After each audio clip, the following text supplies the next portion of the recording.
طلاب ثالثه ثانوي اللي راكنين الماده ولا كانهم مواليد حواري ليفربول. سايب الانجليزي بقالك فتره وحاسس الدنيا كده كده خلاص ما عادش فيه امل. باشا مفيش الكلام ده. اذا كان عندك مشكله في الجرامر، عندك مشكله في الفوكابولري، عندك مشكله في الايديومز اكسبريشنز، او عندك مشاكل في الستوري او اي حاجه ليها علاقه بالسكيلز، لو كان كومبريهنشن، لو كنت بتتكلم عن اسئله الرايتنج، لو كنت بتتكلم عن اسئله الترانسليشن، خلاص معروف هيحلها لك، لان احنا باذن الكريم من الاسبوع اللي جاي هنبدا المراجعات بتاعتنا. ولو انت ما كنتش طالب موجود عندنا في دمياط، فان شاء الله عاملين لك مراجعه خاصه بينا على المنصه بتاعتنا، هنعرف كل التفاصيل بتاعتها باذن الله حالا في الفيديو ده. ما تقفلش الفيديو وكمل. معاك محمد معروف مدرس الانجليزي في دمياط، ولو بتسال ايه دي فدي شرط الكابتنه.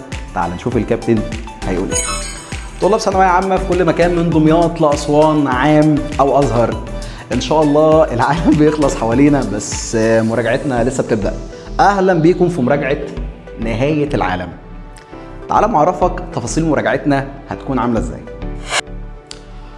صديقي العزيز، صديقتي العزيزه، المراجعه بتاعتنا هتخاطب فئتين. الفئه الاولانيه هي طالب السنتر، والفئه الثانيه هي طالب الاونلاين. تعال الاول نتكلم عن تفاصيل مراجعتنا لطالب السنتر معانا. المراجعه بتاعتنا هتكون بطريقه 2 في 6. 2 في 6 ب 12، ودي عدد اليونتات بتاعتك، ودي عدد الحصص اللي هنخلص فيها بفضل الله مراجعه المنهج بتاعك.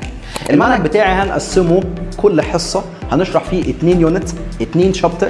الحصه اللي بعديها على طول هنلم مع بعض حل على ال2 يونت وال2 شابتر بالسكيلز، المهارات اللي موجوده معاك في المنهج بتاعتك كلها. كده خلصنا مع بعض اول 12 حصه، ودي كده خلصنا فيها حل الملزمه بتاعه السنتر بتاعك، اللي فيها اهم اسئله الكتاب المدرسي، اللي فيها اسئله من بعض الكتب الخارجيه، علشان ندخل على الجزء الثاني ودي الملزمه الثانيه اللي فيها امتحانات شامله للمنهج بتاعك كله. مش امتحانات جزئيه ولكنها شوامل، عصير محطوط كده في الخلاط من اهم الكتب الخارجيه اللي موجوده معاك في السوق، علشان مبقاش فيه اي داعي ان انا اشتري اي كتاب خارجي. ده كان نظام المراجعه بتاعنا لطلاب السنتر. طب لو انت طالب اونلاين هتعمل معانا ايه؟ ده لينك المنصه بتاعنا، حضرتك تبدا تدخل عليه وهتلاقينا عاملين لك باكج بخصم لمده 48 ساعه. ايه هو اول الباكج يا مستر قبل الخصم بتاعك؟ لا، الخصم اهم من الباكج. هقول لك ليه. زي ما هيحصل معانا في طالب السنتر، لازم طالب الاونلاين لازم ياخد نفس الجوده ونفس الكفاءه. بس عشان ما بقاش مطول عليك، انا هلم لك المنهج بتاعك في 8 محاضرات شرح وحل. شرح منهجك بالفوكاب، بالاكسبريشنز، بالستوري، بالحل. المنهج بتاعك كامل هيخلص في 8 محاضرات. طب انا مستر كده كل حاجه بالنسبه لي نبقى خلصتها؟ بس المحاضره تبقى طويله شويه، حضرتك ممكن تقسمها على اكتر من مره، بحيث على شهر 5 يكون نهايته جت تكون خلصت المحاضرات بتاعتك. ايش معنى؟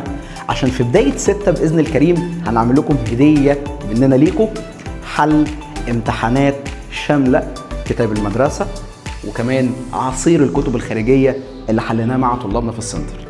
كده يا باشا تدخل لجنه، عملت بروفه على الامتحان اللي هتقعد فيه في اخر السنه. اذا كنت طالب معايا في السنتر او اذا كنت طالب معايا اونلاين على المنصه، كان معاكم محمد معروف مدرس ثانويه عامه في دمياط.